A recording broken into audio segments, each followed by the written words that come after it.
അല്ല ചോദിച്ചു ഒരു ചോദ്യം ചോദിക്കും അങ്ങനെ സംസാരിക്കല്ലേ. അല്ല, അത് എല്ലാ കാര്യങ്ങളും പരിശോധിക്കുമെന്നേ അല്ല ഞാൻ പറഞ്ഞത്. ഇപ്പൊ ഗവൺമെന്റ് അതിൽ പങ്കാളിയാണ്. സംസ്ഥാന സർക്കാർ PM ശ്രീ പദ്ധതിയിൽ പങ്കാളിയാണ്. മരവിപ്പിച്ചെന്ന് പറയുന്ന തീരുമാനം എന്താ? ഇത് എന്നു മുതലെടുത്ത തീരുമാനങ്ങളാണിത്. മുഴുവൻ തീരുമാനങ്ങൾ ഇവിടെ എടുത്തിട്ടുണ്ടല്ലോ. ഇതെല്ലാം നേരത്തെ തന്നെ തീരുമാനിച്ച് എടുത്തിരിക്കുന്ന കാര്യങ്ങളല്ലേ. ഇവിടുത്തെ ഫിനാൻസിന്റെ അനുമതിയോടുകൂടി എല്ലാ തീരുമാനങ്ങളും എടുത്തുകൊണ്ടാണ് ഇത് ചെയ്തിരിക്കുന്നത്.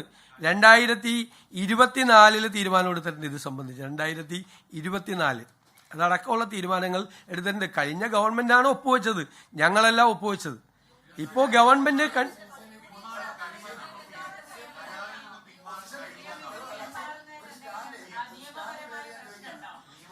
എല്ലാവരോടും ചോദിച്ചാൽ ഞാൻ ഇങ്ങനെ മറുപടി പറയണം. അല്ല, നമ്മളിപ്പോൾ നിർബന്ധിതരായിരിക്കുകയാണ്. നമ്മൾ ഗവൺമെന്റ് സൈൻ ചെയ്തു പണം വാങ്ങിച്ചു കഴിഞ്ഞു. ഞങ്ങൾ അതിന്റെ അല്ല, ഞാൻ സംസാരിക്കുമ്പോൾ വീണ്ടും ചോദിക്കല്ലേ അങ്ങ്. ഞാൻ മറുപടി പറയട്ടെ. നിങ്ങൾക്ക് എന്താണ് ഇത്ര പ്രശ്നം? അല്ല, നിങ്ങൾ അത് തന്നെയല്ലേ ചോദിച്ചു, അതിനല്ലേ ഞാൻ മറുപടി പറയണേ. നിങ്ങൾ എന്തിനാ ഇങ്ങനെ ഇടയ്ക്കിടയ്ക്ക് കയറുന്നത്? ഇടയ്ക്കിടയ്ക്ക് കയറരുത്. നിങ്ങൾ ചോദിച്ചാൽ ഞാൻ മറുപടി പറയാം. ഞാൻ അവിടെ ഇരിക്കുമല്ലേ. ഇതെല്ലാം തീർത്ത് അങ്ങ് വീണ്ടും ചോദിക്കുന്നത് എന്തിനാ? അങ്ങ് ചോദിച്ചത് ഞാൻ കേട്ടല്ലോ, ഞാൻ പറയാൻ അനുവദിക്കന്നെ. അല്ല, നിങ്ങളെല്ലാം വീണ്ടും ചോദിക്കാൻ. ഞാൻ പറയട്ടെ മറുപടി. ഞാൻ പറഞ്ഞത് ഇപ്പോൾ PM ശ്രീ പദ്ധതിയിൽ സംസ്ഥാന സർക്കാർ അംഗമാണ്. കേരള എഗ്രിമെന്റ് ഒപ്പുവെച്ചു. അതിന്റെ ഭാഗമായി പണം വാങ്ങിച്ചു കഴിഞ്ഞു.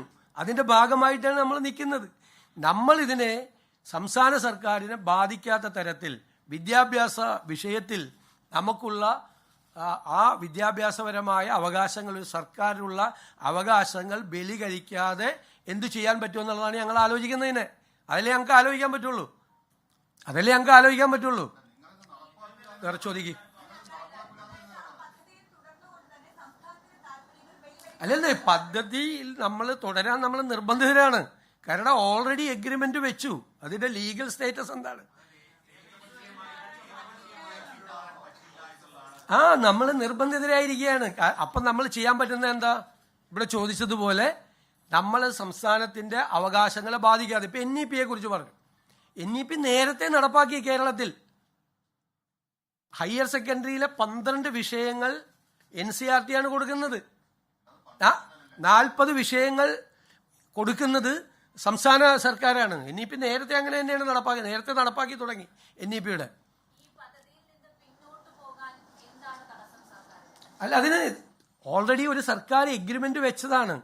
അതിന് നിയമപരമായ നടപടിക്രമങ്ങൾ കൊണ്ട് നമ്മൾ അതിൻ്റെ അകത്ത് നിൽക്കുകയാണ്, നിർബന്ധിതരായിരിക്കുകയാണ്. ഒരു ഗവൺമെന്റ് എഗ്രിമെന്റ് വെച്ചതാണ്. എല്ലാ നടപടിക്രമങ്ങളും പൂർത്തിയാക്കി എഗ്രിമെന്റ് വെച്ചതാണ്. ഞാൻ ധനകാര്യ വകുപ്പിന്റെ റിപ്പോർട്ട് വരെ വായിക്കാം. ധനകാര്യ വകുപ്പിന്റെ ആ കാലഘട്ടത്തിൽ ധനകാര്യ വകുപ്പ് തീരുമാനമെടുത്ത് ഫിനാൻഷ്യൽ ക്ലിയറൻസ് കൊടുത്തു. എല്ലാ ക്ലിയറൻസും കൊടുത്തിട്ടാണ് ഗവൺമെന്റ് പോയിട്ട് ഒപ്പുവെച്ചത്. എല്ലാ സംസ്ഥാനങ്ങളും ഒപ്പുവെച്ചു. ഞങ്ങൾ വിവിധ സംസ്ഥാനങ്ങളുമായിട്ട് കൂടി ഇതിൽ ഒപ്പുവെച്ച BJP ഇതര സംസ്ഥാനങ്ങളിലെ മുഖ്യമന്ത്രിമാരുമായിട്ട് കൂടി സംസാരിച്ചു. അപ്പോൾ ഞങ്ങൾ ജോയിന്റ് ആയിട്ട് നമ്മുടെ സംസ്ഥാനത്തിന്റെ വിദ്യാഭ്യാസ അവകാശങ്ങളെ തൊടാത്ത രീതിയിൽ അത് പരിഹരിക്കാൻ വേണ്ടിയിട്ടുള്ള കൂട്ടായ തീരുമാനം എടുക്കാനും തീരുമാനിച്ചിട്ടുണ്ട്. എല്ലാ ഗവൺമെന്റുകളും ഒപ്പുവെച്ചു.